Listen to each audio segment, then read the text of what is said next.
예, 안녕하셨어요. 전에 우리 거기 업설 암하고 끝까지 다 했던가? 회양문까지 했던가요? 안 했는가요? 네? 낮반에 했는가요? 저녁반에 했는가요? 회양문 설명해 드렸어요? 낮에 했어요? 그러면은 이제 오늘은 그걸 총 정리하는 이제 그런 것인데, 우리가 오늘 한번 254페이지 안 펴보실까요? 254페이지.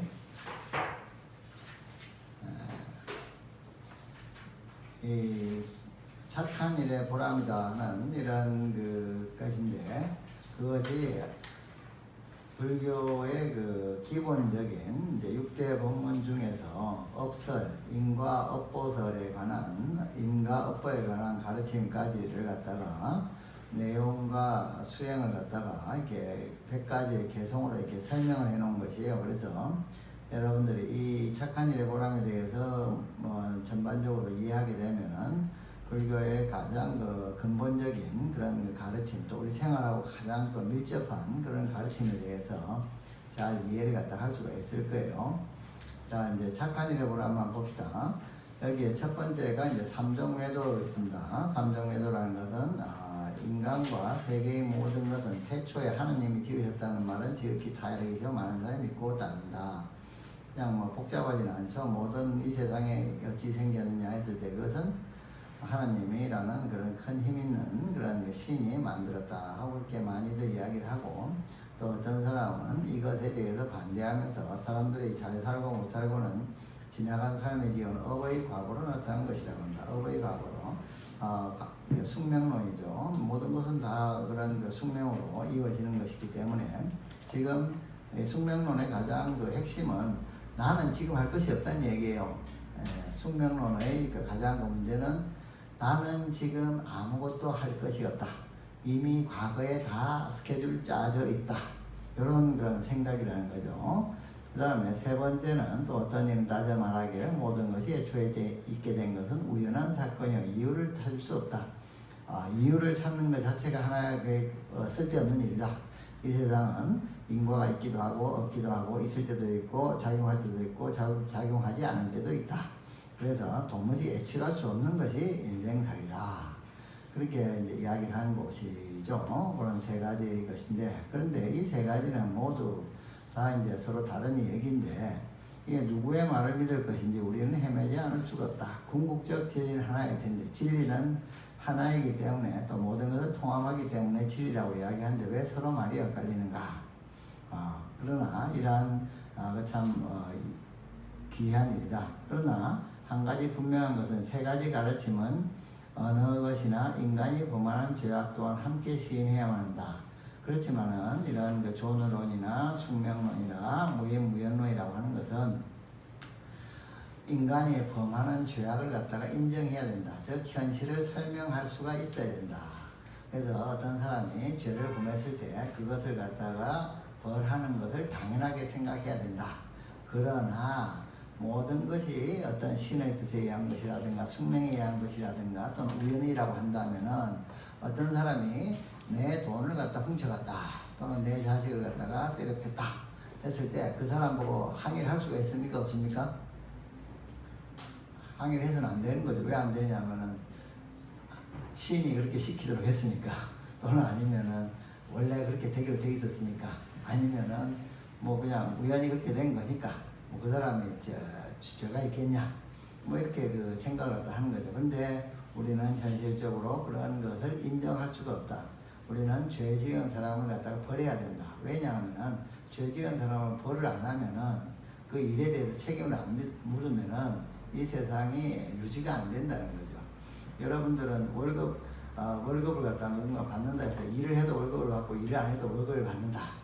그런 법이 있다 그러면은 여러분들은 올바른 법이라고 생각하겠어요? 올바르지 않은 법이라고 생각하겠어요? 말도 안 되는 법이라고 생각하겠죠? 그런 얘기가 그거예요.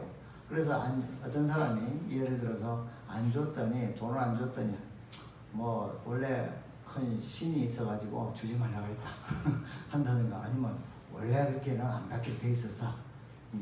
아니면 뭐 우연히 뭐 줄 수도 있고 안 줄 수도 있지 뭐 그래. 이렇게 이야기한다고 하면은 우리는 세상에서 살면서 이 세상의 이치를 갖다가 알 수가 없고 이치를 알 수 없기 때문에 이 세상을 사는 데에서 너무 혼란스럽다는 거죠.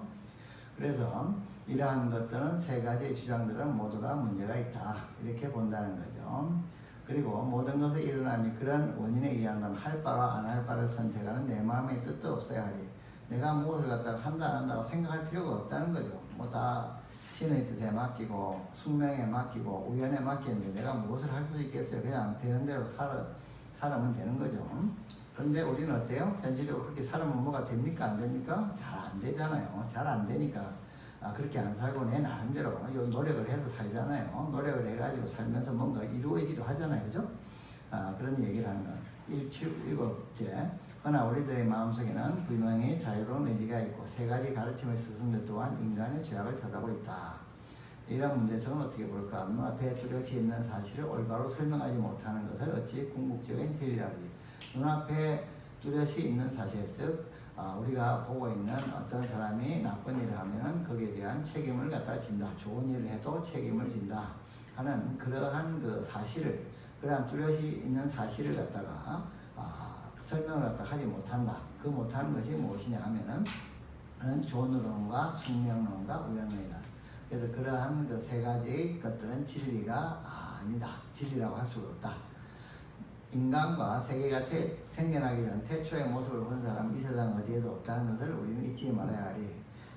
어떤 종교에서는 자기들의 신들이 자기 그 우주를 지었다고 이야기하고, 인도 브라만 신이 무슨 신인가 하면은 이 우주를 만드는 신을 브라만 신이라고 인도에서는. 근데 그런 주장을 갖다 하는데 그것은 주장일 뿐이지 증명된 바가 없다. 누구도 이 세상이 시작되는 걸 본 사람은 없다. 그러니까 마구 주장을 하는 것과 그것이 진리인 것과는 사실은 동일하지는 않다. 10번. 그렇다면 우주의 기원에 대한 문제는 다시 제기되어야 한다. 눈앞의 모든 것을 올바르게 설명할 수 있는 길은 무엇인가? 내 눈앞에 일어나고 있는 여러 가지 불합리한 것들, 불합리하게 보이는 것들, 또 합리적으로 보이는 것들, 이 모든 것들에 대해서 올바르게 설명할 수 있는 길은 무엇인가? 그것에 대해서 이제 부처님께서 이야기하시고 계십니다. 12처설, 여기서는 12처가 뭐라 그랬죠? 안이비설신의 색성향 미촉법 12가지라고 그랬죠. 이 12가지에서 기반으로 해서 우리는 모든 인간의 삶이 일어나고 있다. 이런 것이 12처설입니다. 한번 봅시다. 이런 종교적 사색이 기대할 눈앞에 일어나는 모든 것은 우선 누구나 인식할 수 있는 인간과 자연으로 구성되고 있다. 이 세상에는 인간이 있고 자연이 있다. 그거 뭐 인정하십니까? 인정하겠죠? 그죠? 이 세상에는 나가 있고 내 주위에 있는 다른 모든 것들이 있다. 그 다음에 그리고 그 중에 인간에게는 그러면 이 세상을 구성하는 나에게는 자유로운 의지가 있다는 사실 더 이상 말할 필요가 있을까? 여러분들은 여기에 오시는 것이 여러분이 하려고 해서 왔습니까? 누가 시켜서 왔습니까? 여러분이 하려고 해서 왔죠? 자유로운 의지가 있다는 건 사실이죠. 뭐 별로 헤맬 필요가 없어요. 그래서 우리 인간에게는 자유의지가 있다. 자유의지가 있다. 내가 자유로운 의지를 가지고 있다 하는 건 그것이 사실이다. 여러분들은 만일 있죠. 예를 들어서 여러분들이 칼을 들고서 어떤 사람을 갖다 시켜가지고 저놈을 죽여라 하고 해서 어떤 사람이 내 말에 무서워가지고 죽였다 그럽시다. 다른 사람을 죽였다. 그럼 책임은 누구한테 있어요? 그 살인을 갖다 한 책임은 나한테 있어요? 아니면 내가 시켜가지고 하수인으로 부린 사람한테 있어요?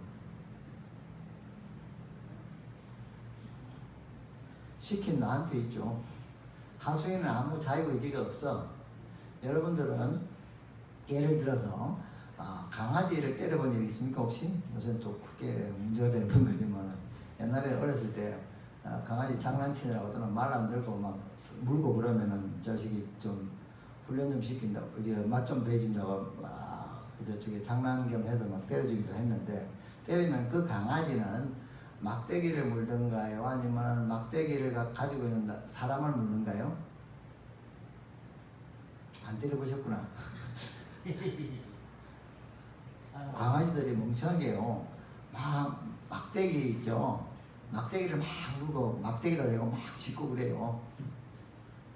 나 같으면은 막대기를 쥐고서 흔들고 있는 나를 갖다 물으면 그게 금방 때리는 게 그만둘 텐데 이것이 막대기를 못 물고 사람을 못 물고 막대기를 들고서 때리는 사람을 못 물고 막대기를 물어요.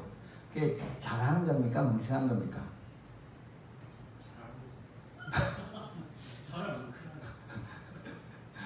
사람을 물으면 이제 그 잡혀가는 게 되니까 그 크게 보면 잘한 건데 이제 일단은 보면은 이 원인을 잘 모르는 거예요. 막대기가 움직이는 원인을 모르는 거예요.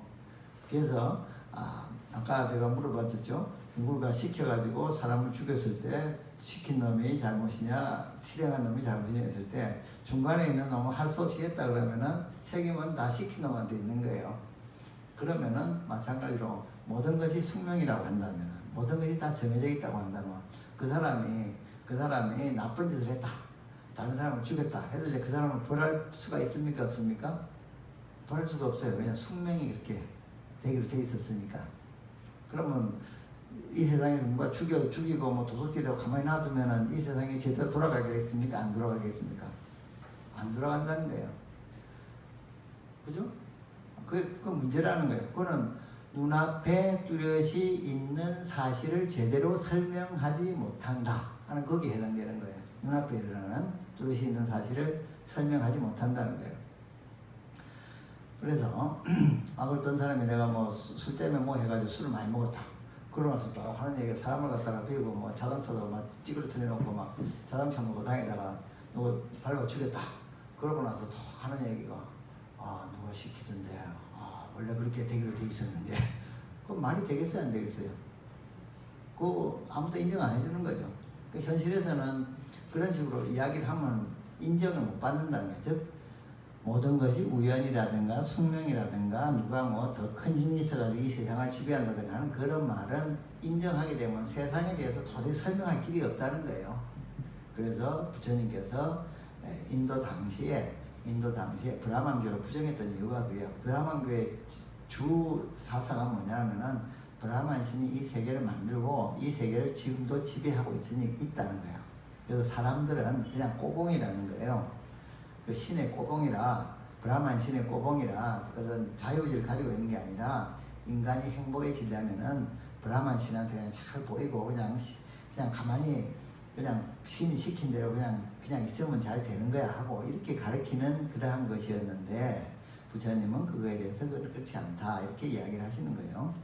그래서 불교에서는 이러한 그 인간에게는 자유로운 의지가 있고 또 그중에 인간과 자연으로 구성되어 있고 그중에 인간이라는 것은 뭐냐면은 안입이설신이고 또 이 세상에 일어나는 성공과 실패 요새 뭐 여러분들이 보통 사람들이 누구 참 예쁘다 멋있게 잘생겼다 돈도 많다 잘 산다 하는 것은 뭘 가지고 이야기하는 거 눈으로 보고 느끼고 뭐 해서 다른 사람이 돈을 많이 가지고 있는 걸 좋아하는 이유가 뭡니까? 부러워하는 이유가 뭡니까?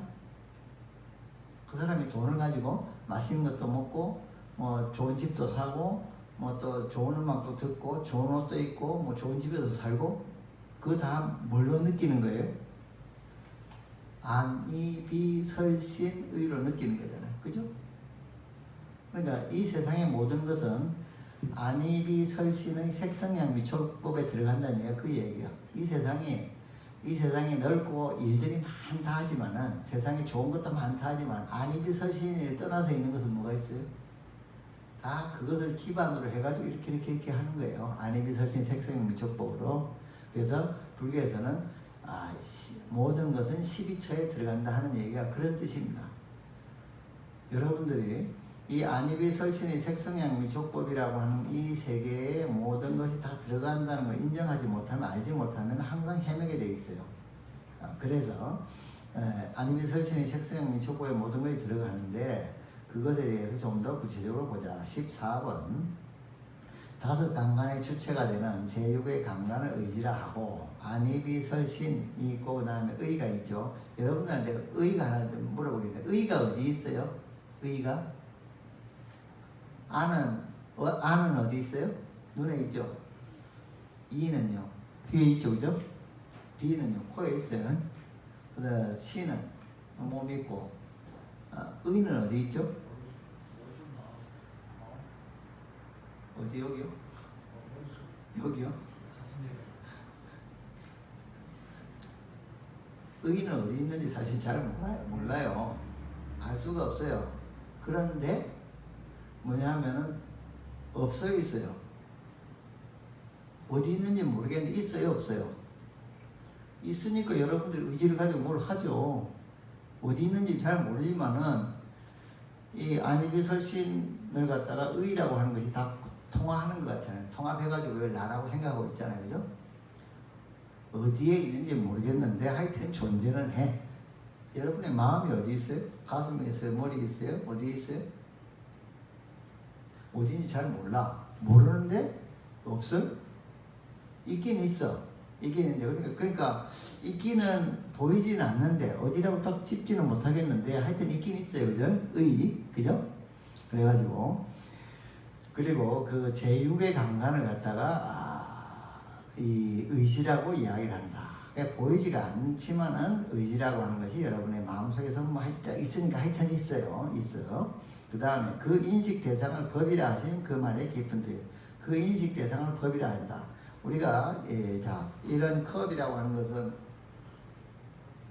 컵에 대해서 정확하게 인지하려고 하면은 몇 가지 감각이 동원됩니까? 이것을 정확하게 알려면 몇 가지 감각이 동원이 돼요? 눈 필요해요, 안 해요? 그 다음에 손의 감촉 필요해요, 안 해요? 필요하죠. 그 다음에 사용 용도 뭐 이런 것도 생각해 보기 필요하죠. 즉 이 컵이라는 것이 하나의 법이에요. 법이라고 하는 것은 안이비 설신을 종합해 가지고 이렇게 파악을 하는 거예요. 아시겠어요? 색깔은 그냥 눈만 가지고 색깔은 하면 돼요. 근데 컵 이렇게 하면 이것은 색깔은 이 컵은 흰색이고 안에는 또 이렇게 초록색이고 무게는 어느 정도 하고 촉감은 어떻게 나가고 핥아보면은 어떤 맛이 나는 이런 것이 다 하는 종합적인 판단을 갖다 하는 거 있죠. 그게 법이에요. 아시겠어요? 여러분들 법 하면은 부처님의 가르침만을 법이라고 하는데 그거는 이제 그것도 하나의 법이고요. 법이라고 하는 것은 뭐냐면 이렇게 종합적으로 인식되는 하나의 존재. 예? 그것을 갖다가 법이라고 한다. 그 법에 대한 두 가지 그런 의미가 있어요. 그래서 인식 대상을 법이라 하시니 그러니까 우리가 눈만 가지고는 컵에 대해서 정확하게 인지를 할 수가 있어요, 없어요? 못하는 거예요. 냄새만 가지고 컵에 대해서 정확히 인지하겠어요? 못하죠. 어떻게 인지해야 돼요? 동원을 다 여러 개를 갖다 동원해가지고 종합해가지고 컵이다 하는 그렇게 종합해서 인식하는 것 그것이 이제 그 인식된 대상 그것을 법이라고 이야기돼요. 그래서 컵이라는 법 이렇게 물이라는 법 이렇게 하나를 갖다 알 수가 있어요. 인간을 둘러싼 자연물은 의지가 거기에 반응하면 필연적인 반응만 보여주기에 법이라는 말을 쓰신 것이다. 그리고 그 법이라는 말을 쓴 이유는 뭐냐면 필연성을 가지고 있다. 이런 것들은 내가 집어 던지면은 지가 날아갑니까? 안 날아갑니까? 날아가죠. 이 컵이 나는 안 날아갈란다 하고 이야기하나요? 의지가 있어요, 없어요? 내가 그러면 10m 던지겠다고 세게 던지면은 10m를 가지만 5m 던지게 약하게 던지면 5m 날아가죠. 이 컵에는 의지가 있어요, 없어요? 의지가 없어요. 법이라고 하는 것은 의지가 있어요, 없어요? 의지가 없어요. 가령 우리가 세상의 법률도 마찬가지예요. 세상의 법률이 딱 정해져 있기를 누구를 살인하면 살인한다 하는 법이 있다 그럽시다. 살인하면 죽인다 하는 법이 있다고 그럽시다. 그 법은 사람들한테 골고루 다 적용이 돼요? 아니면은 나는 적용이 되고 너는 적용이 안 되고 그래요? 법이라는 이름이 붙으려면은 무조건 이유 없이 다 적용이 돼야 되죠. 그래서 법이라는 것은 그런 의지가 있어요, 없어요? 의지가 없어요. 그냥 필연적으로 그냥 그렇게 딱 되는 거예요. 인과법에서 가령 인과법에서 살생을 많이 하게 되면은 병이 많고 단명하다 하는 것이 이제 하나 일종의 이제 법인데, 그 법이 너는 살청을 많이 해도 괜찮고 너는 하면 안 되고 뭐 이런 것이 봐주는 것이 있어요, 없어요? 여러분들 술만 먹으면 취해요, 안 취해요? 취해요, 안 취해요? 너는 술 많이 먹어도 취하지 말고 너는 술 먹으면 취해, 그런 거 있어요?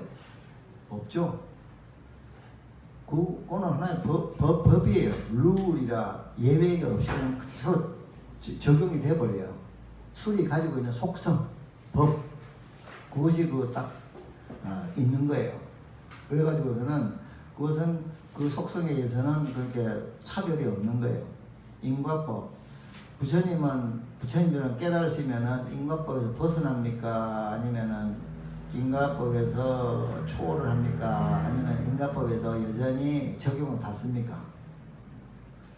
도를 닦아서 도가 트면은 인과법을 적용을 받아요? 초월을 해요? 초월을 해요? 여러분들 또 이 얘기를 하나 해야 되겠구만.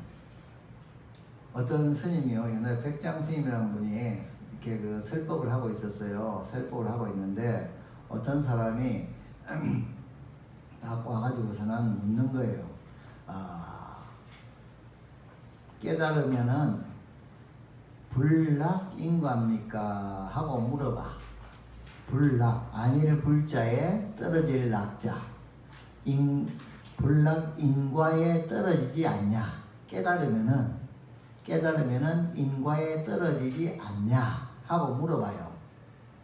즉 뭐냐면은 도가 완전히 트면은 나쁜 짓을 해도 상관없고 좋은 짓을 해도 상관이 없고 그 과보를 받지 않냐 하는 게 불락인과라는 뜻이에요. 인과에 떨어지지 않는다는 거예요. 인과하고 상관없이 한다는 거예요. 불락인과냐. 그렇게 물어봤는데 그거를 갖다가 백장 스님이라고 굉장히 유명한 그 스님이었는데 그 스님은 뭐라고 했냐면은 불락인과가 아니라 불매인과니라 이렇게 했어요. 매가 뭐냐면 어리석을 매. 인과에 어리석지 않느니라. 변호사들이 법에 대해서 잘 알아요, 몰라요? 잘 알죠? 그러면 변호사는 법을 갖다가 막 어겨도 처벌을 받나요, 안 받나요? 받죠. 그래서 변호사가 법의 처벌을 안 받는다 하고 하는 것은 불락인과고, 그 다음에 변호사는 대신에 뭐예요? 법을 잘 아니까 잘 피해 다니요, 안 피해 다녀요? 잘 피해 다닐 수가 있죠. 그게 불매인과예요. 법에 대해서 잘 알기 때문에 자기가 이런 법을, 이런 일을 하면은 이런 벌을 받는다 하는 걸 그걸 알기 때문에 그렇게 그 처벌을 갖다가 안 받는 거, 처벌을 안 받을 가능성은 많죠. 그렇지만은 행하면 어떻게 돼요? 잡혀 들어가는 거예요. 요새 판사들 재판 많이 받고 있죠. 판사들이 그 사람들이 법률에 의해서 다른 사람한테 뭐 어떻게 감옥에 가 뭐가 이렇게 했지만은 자기도 그 법을 어기니까 걸리니까 어떻게 돼요? 재판장에 서가지고 감옥에 가냐 안 가냐 또 이렇게 하잖아요. 그랬을 때 불교에서는 저는 그런 사람들이 저쪽에 가끔 하다가 있어요. 어떤 분들은 교회 다니면은 어디 다니면은 그런데 다니면은 누가 죄를 사해줘가지고 그냥 괜찮다는데 뭐 이런 얘기를 갖다. 근데 불교는 안 그렇다고 그런 얘기를 하는 건 참 답답해요. 법이라고 하는 것은 여길 다니나 저길 다니나 상관이 없어요. 절에 다니면은 나쁜 짓 해도 죄 안 받아요? 절에 다니도 받아요. 근데 뭐예요? 뭐가 도움이 되는 거예요? 요거 하면은 요런 괴로움이 있으니까 조심해라. 그거 가르쳐야 돼요. 불교예요. 그래서 불락인과냐 불매인과냐 했을 때 인과에 떨어지지 않을 것이 아니라 불매, 인과에 어리석지 않다.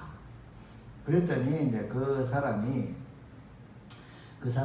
이제 그 질문을 한 사람이 다 그 백장 스님한테 그 이야기를 갖다가 하고서는 사라졌어요. 뭐라고 이야기 사라졌냐면은 제가 여기에 옛날에 아주 아득한 그 옛날에 이 산에 살던 수행자가 있는데 어떤 사람이 와가지고 나한테 물어보더라.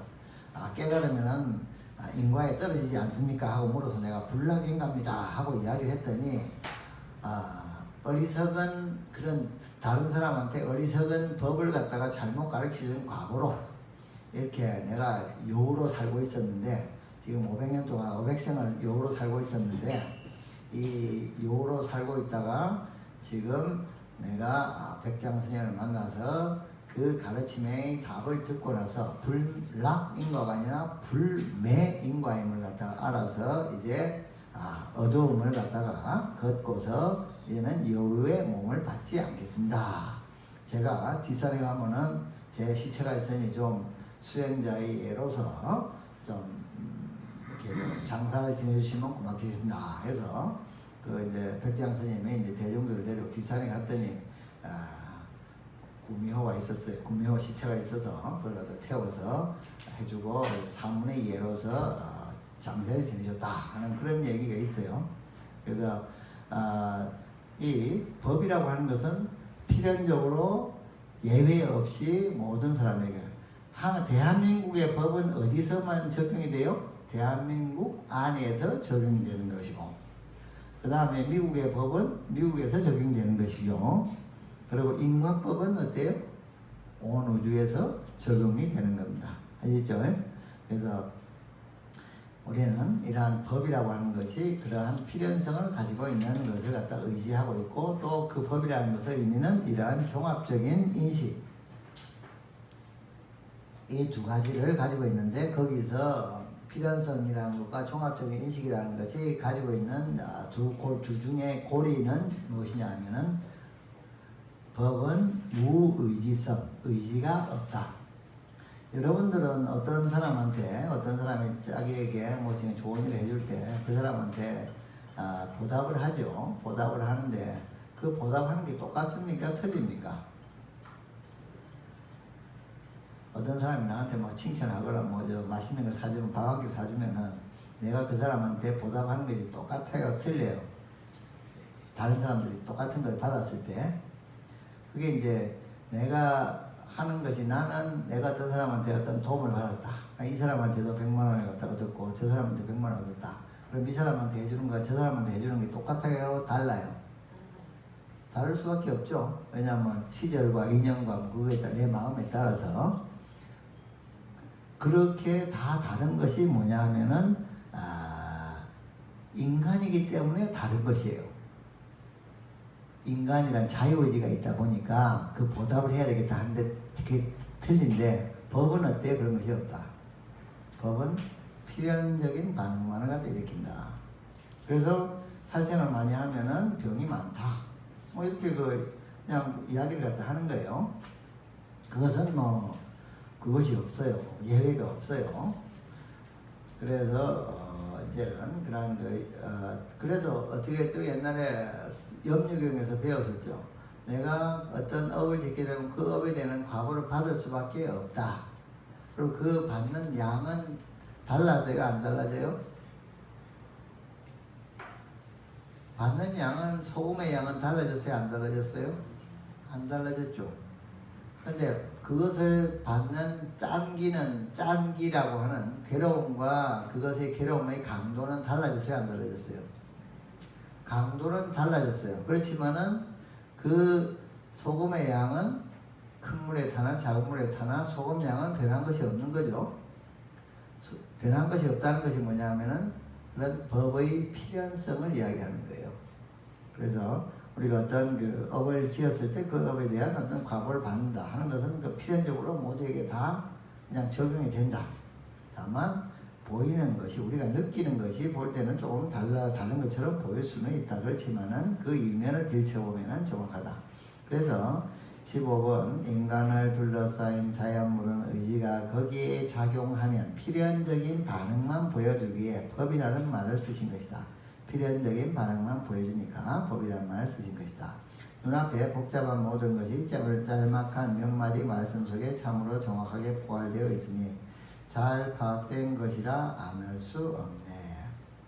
눈앞에 우리가 이 세상의 모든 것이 복잡하지만은 자동차라든가 이런 우리가 만든 거라든가 이런 그 여러 가지 복잡한 그런 것들이 있는 것처럼 보이지만은 복잡한 것이 있는 것이 보이지만은 사실은 자세히 보면은 이러한 인과율의 법이라든가 이런 것이 그냥 좀 중첩되어 있을 뿐이다. 이렇게 이제 보면 되겠어요. 그래서 불교 공부를 뜻하니요 무엇보다도 먼저 이 12가지를 자신의 세계로 받아들여라. 세계의 중심은 내 자신이다. 그리고 이러한 안이비설신의 색성양비 촉법의 세계 속에서 우리는 살고 있다. 여러분들이 저쪽에 어떤 사람들이 많이 사랑을 한다, 좋아한다 그러면은 사랑의 표시로 뭐를 갖다가 줘요? 이 연인들끼리 막 주고받는 게 뭘 많이 주고받죠? 초콜릿요? 초콜릿 같은 걸 많이 주고 그러죠. 그랬을 때 그 초콜릿이라고 하는 것이 그런 그 물질적인 그런 거긴 하지만 또 거기에는 여러 가지 또 의미가 이제 포함이 되어 있는 거죠. 그래서 우리가 다른 사람에 대해서 다른 사람과의 관계에 있어서 사랑이라고 하는 그런 복잡한 그런 과정이라고 하는 그런 것들도 표시되고 증명되기 위해서는 무엇인가를 갖다가 무슨 룰이 있냐면은 뭔가 자꾸 준다. 주면은 사이가 좋아진다. 이런 그 룰이 있는 거예요. 우리가 다른 사람하고 사이가 나쁜 사람이 있다. 사이가 나쁜 사람이 있다. 그러면 사이가 좋아질 필요가 있다. 그럼 어떻게 하면 돼요? 뭔가 주면 됩니다. 먹을 걸 주든지 돈을 주든지 사랑을 주든지 관심을 주든지 그냥 그 사람한테 아부를 좀 해서 기분 좋게 해주든지 그렇게 하면은 좋아져요. 어떤 사람하고 사이가 나쁘다 하면은 그것을 갖다가 극복하려면 그렇고 그러한 것의 원인은 무엇이냐 하면은 이생이든지 전생이든지 지금이든지 전이든지 그 사람한테 뭔가 뺏었어. 그 자존심을 뺏었다든지 욕을 해가지고 아니 그 사람 돈을 뺏었다든지 아니면 그 사람이 안 보라고 이야기하는데 관심을 안 줬다든지 뭔가를 갖다 내가 그 사람한테 피해를 준 것이 있으니까 그런 거예요. 이 생에 없으면은 뭐예요? 전생이라도 있는 거야. 그래서 그것을 갖다가 그렇게 나쁘게 살아서는 나쁜 관계에 있어서는 곤란하다. 그럴 때는 어떻게 해야 돼요? 그걸 개선해야 되겠죠. 개선하기 위해서는 어떻게 한다? 뭔가 줘야 된다. 뭐를 주냐? 내가 줄 수 있는 걸로 끊임없이 준다. 그리고 그것이 물질적으로 뭔가 줄 수 없을 그런 경우에는 마음으로라도 끊임없이 준다. 기도를 해서 그 사람한테 준다. 공덕을 갖다 회양해 준다. 그렇게 하는 거예요. 그렇게 하면은 좋아지는 거예요. 그건 여러분들이 이제 실제 삶에서 적용해 보면 돼요. 가족이든지 자녀든지 또는 뭐 형제든지 친구든지 간에 사이가 나쁘고 좋은 관계가 있는데 그 사이를 뭔가 좋게 만들어야 될 필요가 있으면은 어쨌든 주면 된다. 그리고 나쁜 이유는 뺏었기 때문에 그렇다. 이렇게 갖다 알아야 돼요. 그리고 이러한 우리의 모든 인생사에 있어서의 그러한 모든 것들은 사실은 안이비설신의 색성양미 조법에서 일어나고 있다는 것을 잘 이해를 갖다 하자. 그 다음에 또 이제 오늘 또 알아야 될 중요한 부분이면 삼법인이라는 것이 있어요. 삼법인. 자, 18번. 이런 세계관이 이루어지면 다시 좀 더 깊이 살펴보라. 12가지는 어떤 것인가 끊임없이 생멸하며 변하고 있다. 안이비설신이가 변합니까? 안 변합니까? 여러분들 다들 변하잖아요. 그죠? 안이비설신이 변하고 있다. 그 다음에 우리가 보는 색성양미 촉법 밖에 있는 것들 그 변합니까? 안 변합니까? 변합니다. 우리는 이 변하는 세계 속에서 살고 있어요. 나도 변하고 내가 보는 그 대상도 변하는 그러한 세계. 그런 것을 갖다가 불교용어로는 뭐라고 하죠? 무상하다고 그래요. 그 무상하다, 변한다고 하는 것. 무상하다고 하는 것은 하나의 사실이라는 거죠. 19번. 젊은이가 어느새 늙는가 하면 이내 슬피 죽음을 맞는다. 목숨 없는 것들도 마찬가지다. 티끌에서 별에 이르기까지. 우리 이 지구는 영원히 이렇게 지구로 있는 겁니까? 아니면은 한 몇십억 년 지나면은 또 없어지는 겁니까? 지구도 없어져요. 그래서 지금 저기 밤하늘에 집에서 별을 볼 수가 있나요, 없나요? 안 보이나요? 밤하늘에 보이는 별들은 그 거리가 이제 수십억 광년, 수십억 광년 이런 데서 있는 것이 있는데, 그런 별들에서 이제 빛이 나오는 건데, 그 별들의 빛을 갖다 우리 볼 때쯤에는 그 별은 있을까요, 없을까요? 없을지도 몰라요. 왜냐하면 몇십억 년 전에 빛을 내고 지금은 사라졌을 수 있어요. 이 세상에 나는 변해 안 변해요? 나도 변하죠. 대상인 별조차도 변한다는 거예요. 지구같이 이런 것조차도 변한다는 거죠.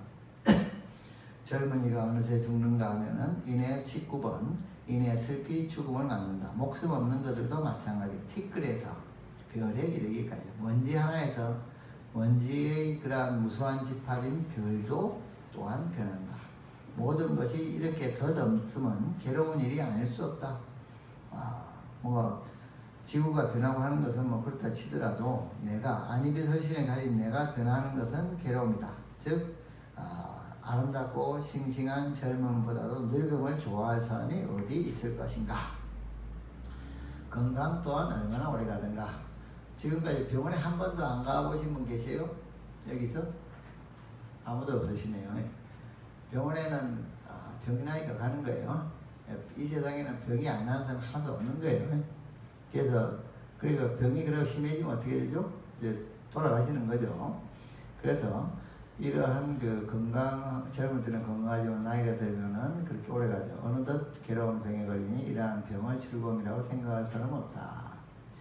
세상에 괴로움이 많다지만 죽음보다도 더한 것은 없다. 어떻게 해서라도 살아남으려 발버둥치고 있는 모습들을 보라. 이런 저쪽에 병원에 가가지고요. 병원에 가가지고 많이 아픈 사람한테 너 당신 지금 죽을래? 그렇게 물어보면은 다 아주 아픈 사람들 그냥 죽여줘 하는 사람 있나요? 별로 없어요. 한번 본인도 한번 아플 때 한번 생각해 보고요. 그냥 많이 아프니까 그냥 옆에 친구가 그냥 빨리 죽을래? 그냥 지금 죽을래? 힘드니까 그렇게 물어보면은 아니 좀 생각 좀 해보자. 이렇게 밖에 이야기를 할 수 없어요. 살아남으려고 해도 발버둥을 쳐요. 그래서 죽기는 싫은 거예요.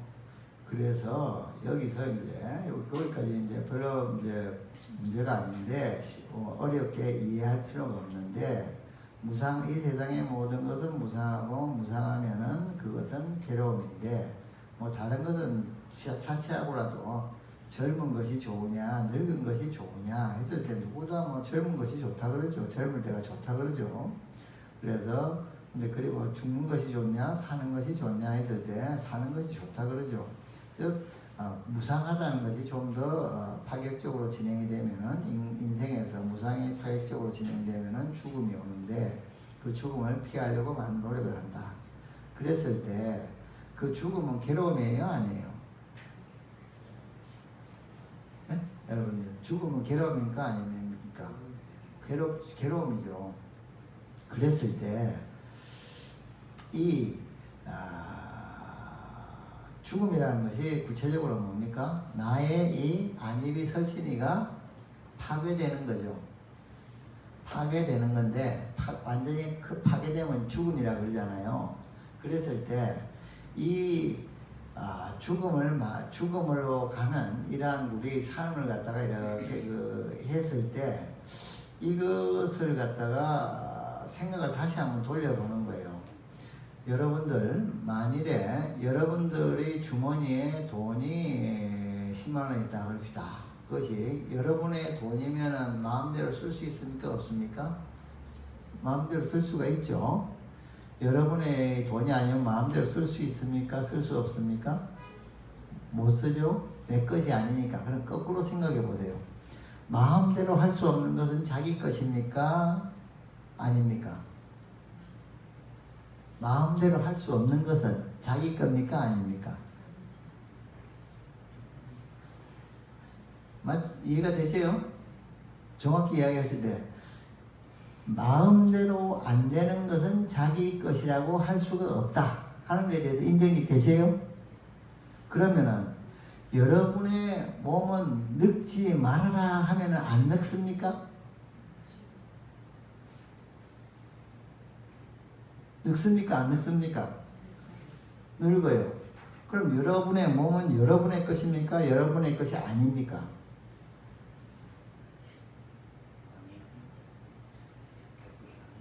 우리는 보통 내 몸을 내 거라고 생각해 왔죠. 그렇죠? 그런데 지금 이제 자세히 찬찬히 따져보니까 좀 이상해요. 원래는 내 것은 내 것이라고 할 때 그것은 내 마음대로 할 수 있을 때 나는 내 것이라고 한단 말이에요. 그런데 내 마음대로 하지 못할 때는 내 것이라고 하지 않는다는 거죠. 그래서 그 논리를 내 몸에다 적용을 시켜봤어요. 내 몸에 대해서. 근데 원래 이건 내 거라고 생각하고 있는 거니까 내 몸을 다 내 거라고 생각하잖아요. 내 몸에 적용시켜보니까 이 내 몸 보고 야, 나는 내 몸이 영원히 젊고 병도 하나도 안 들고 뭐 밤새도 끄떡없고 말술을 많이 도 끄떡없고 이렇게 됐으면 좋겠다 하고 생각을 하죠. 네? 술 많이 마실 때는. 그런데 그 마음대로 그렇게 돼요? 안 돼요? 안 되죠. 안 되면 이게 내 거예요? 아니에요? 결론은 이 내 몸은 내 것이 진짜 아니구나. 몸은 그만 약간 내가 좀 착각을 좀 하고 있는 거구나 하는 생각을 갖다가 깨우치게 되는 거예요. 그것이 23번 얘기예요. 이런 관찰을 더 밀고 나가면 내가 아니다는 판단이 든다. 나라는 것은 변하지 않는 주체적인 것이어야 하기 때문이다. 내 마음대로 하지도 못하면서 내 거라고 이야기하면 그거 좀 그거 뭐 말이 됩니까? 안 됩니까? 자기 주머니에 돈 100만 원 딱 갖고 있다 그러면서 야 그럼 뭐 쓰자 그러니까 내 마음대로 못 써. 이러면 그 돈이 그 사람 돈입니까? 아닌 거예요. 그래서 내가 아니라는 판단이 든다. 그러기에 부처님은 다시 사라진다. 요거 한번 같이 읽어볼까요? 모든 것은 덧없느니라. 덧없는 것은 괴로움이요. 괴로운 것은 나가 아니다. 즉 이러한 내 몸은 늙는 것이 괴로움이에요? 괴로움이 아니에요? 괴로움이죠. 그러면은 그러한 괴로움을 내가 원해요? 안 원해요? 안 원하죠. 안 원하는데 지 마음대로 괴로워요? 안 괴로워요? 지 마음대로 괴롭죠. 그러면은 그놈은 나예요? 아니에요? 내 마음대로 할 수 있는 내 것이에요? 내 것이 아니에요? 내 것이 아니에요. 근데 사람들은 어떻게 살고 있어요? 이 몸이 내 거라고 생각하면 살고 있어요? 내 것이 아니라고 하면 생각하고 살고 있어요? 내 거라고 생각하고 살고 있죠. 그럼 그걸 갖다가 뭐라 그럽니까? 반야신경에 나오죠? 전도몽상이다. 반야신경에는 원리 전도몽상, 멀리 떠났다. 뒤바뀐 생각을 멀리 떠났다. 이것이 원리 전도몽상이거든요. 그런데 우리는 지금까지 크게 착각하고 사는 거예요. 뭐를 크게 착각하고 살았냐면은 내 몸이 내 것이라고 생각하고 살았는데 가만히 따져보니까 이것이 내 것이 아니라 이 내 몸은 지 마음대로 늙어가면서 쭉 가다가 병들다가 어떻게 하다가 보면 쑥 죽어버리는 그러한 거죠. 여러분은 죽고 싶어요? 살고 싶어요? 살고 싶죠? 죽고 싶어서 죽는 사람 있어요? 없어요? 죽고 싶어서 죽는 사람 아무도 없어요. 그런데 죽어야 안 죽어요, 사람들은? 죽는 거예요. 그럼 이 몸이 그 사람 거예요? 그 사람 거 아니에요? 지 맘대로 못하는 거 뭐 지 거라고 한다면? 지 마음대로 안 되는 걸 지 거라고 하면 그것이 전도된 몽상이었다는 거예요. 잘못된 생각이었다는 거예요. 근데 반야신경에서는 그래서 원리 전도 몽상이라는 얘기가 나오는 것이요. 그러기에 부처님은 다시 설하신다. 모든 것은 덧없느니라. 덧없는 것은 괴로움이고 괴로운 것은 나가 아니다. 이 괴로운 것은 나가 아니다라고 생각을 할 줄 알아야지 행복하겠어요? 아니면은 괴롭게 죽는 나를 내 것이 죽는구나 하고 생각해야지 괴로움에서 벗어나겠어요? 사람들이요, 죽을 때 편하게 죽는 사람이 있고 괴롭게 죽는 사람이 있고 그러거든요. 다 똑같이 죽어요? 죽음을 맞이하는 자세가 다 똑같은가요? 아니면 다 다른가요? 그러다 크게 나누면은 그냥 담담하게 받아들이는 사람이 있고, 아니면은 굉장히 괴로워하면서 받아들이는 사람이 있고, 그 두 부류로 나뉠 거예요. 그러면은 괴로워하면서 죽음을 받아들이는 사람은 안 죽나요? 죽나요? 아무리 괴롭다고 발버둥 쳐도 죽을 수밖에 없고, 그 다음에 의연하게 그걸 받아들이는 사람은 죽어요? 안 죽어요? 그래도 죽어요. 그랬을 때 여러분들은 어느 쪽이 쓸만한 것 같아요? 의연하게 죽는 것이 제일 좋을 것 같아요? 아니면은 안 죽으려고 발버둥 치면서 죽는 것이 좋을 것 같아요? 제 생각에는 발버둥 치지 않고 죽는 것이 더 좋을 것 같아요. 왜냐하면은 덜 괴로우니까. 그런데 여기서 이제 우리가 하나 생각을 해야 될 것이 뭔가 하면은, 그것이 가능해지는 이치가 무엇이냐. 의연하게 죽음을 받아들일 수 있는 이치가 있을 거 아니에요. 괴로워하면서 죽음을 받아들이는 이유가 있을 거 아니에요. 그 이유는 뭐냐 하면은, 괴롭게 자기의 죽음을 받아들이는 사람은 내 것이 부서진다라고 생각하는 사람은 괴롭게 받아들이고, 원래 내 것이 아니었네 하고 그냥 마음을 털어버린 사람은 덜 괴롭게 죽고 그러는 거예요. 그래서 뭐가 나옵니까? 이제 그것은 조금 또 약간 틀린 거지만 공술의 공수거다. 여러분이 저승 가실 때 재산이 예를 들어서 1억 있는 사람이 죽을 때 억울하고 아깝겠어요? 100억 있는 사람이 억울하고 아깝겠어요? 여러분 생각이 어떻습니까? 그냥 생각 좀 해보세요. 100억을 놓고 죽어야 되는 것이 억울하겠어요? 1억을 놓고 죽는 것이 억울하겠어요? 여러분 생각에 100억도 안 억울할 수가 있고 1억도 억울할 수가 있어요.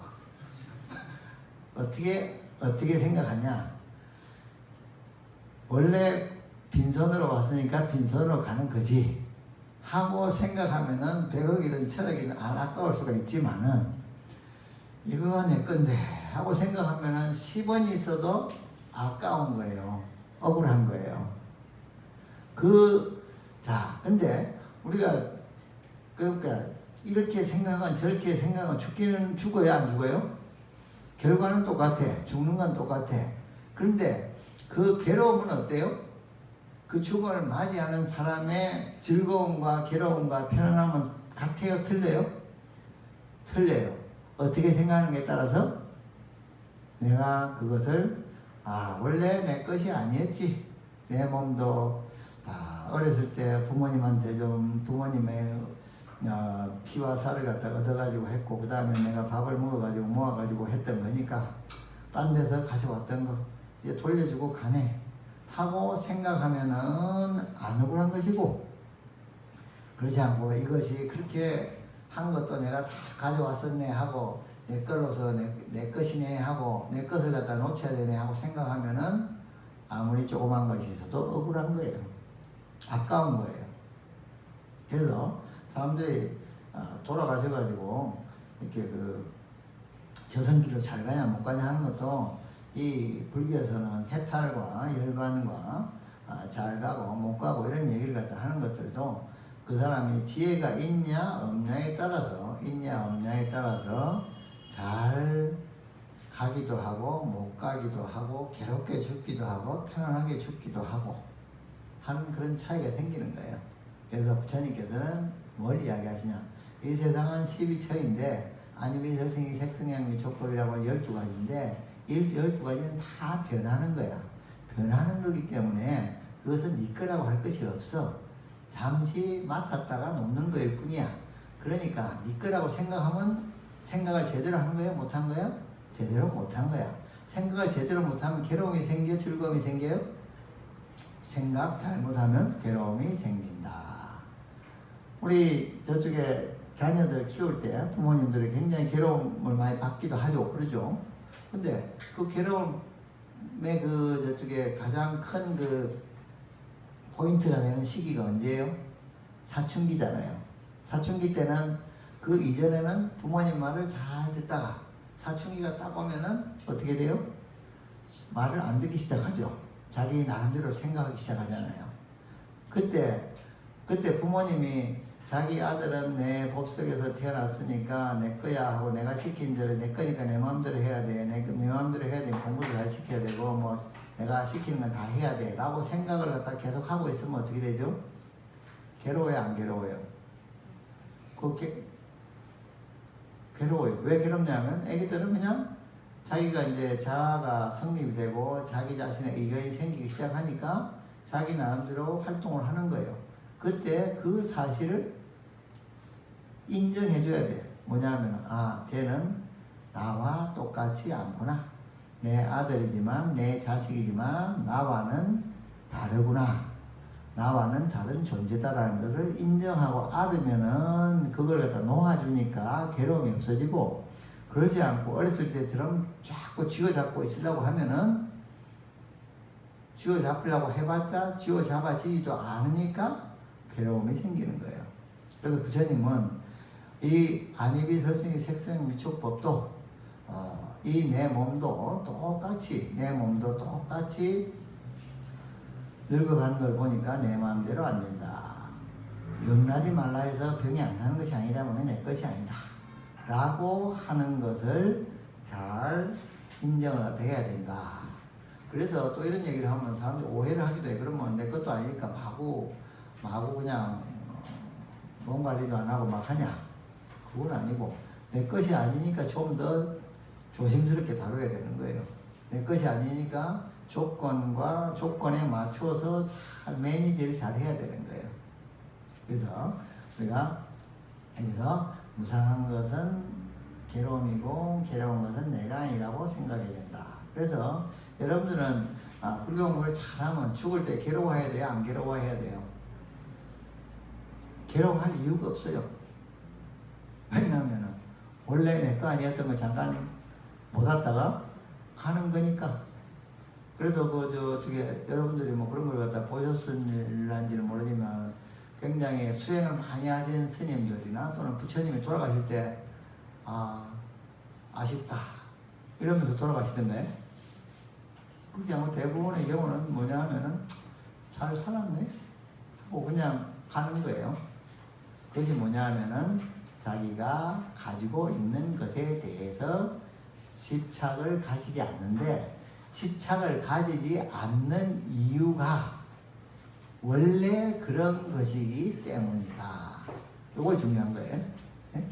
여러분 괜히 내가 죽고 싶고 아깝고 그런데도 그냥 그러면 안 되니까 그냥 안 아쉬운 척, 안 아픈 척, 안 괴로운 척 하는 게 아니라 사실이 그러니까 그 사실을 그대로 받아들이자. 원래 내 것이 아니었으니까 내 것이 아닌 걸로 인정하자. 요것을 갖다가 마음을 맞추면은 괴로움이 없고, 이것을 맞추지 못하면은 무한한 괴로움. 집착의 정도에 따라서 집착의 정도가 강하면은 무한한 괴로움이고, 집착의 정도가 약하면 조그마한 괴로움을 가지게 된다. 이렇게 되겠어요. 잠깐 쉬었다 하겠습니다.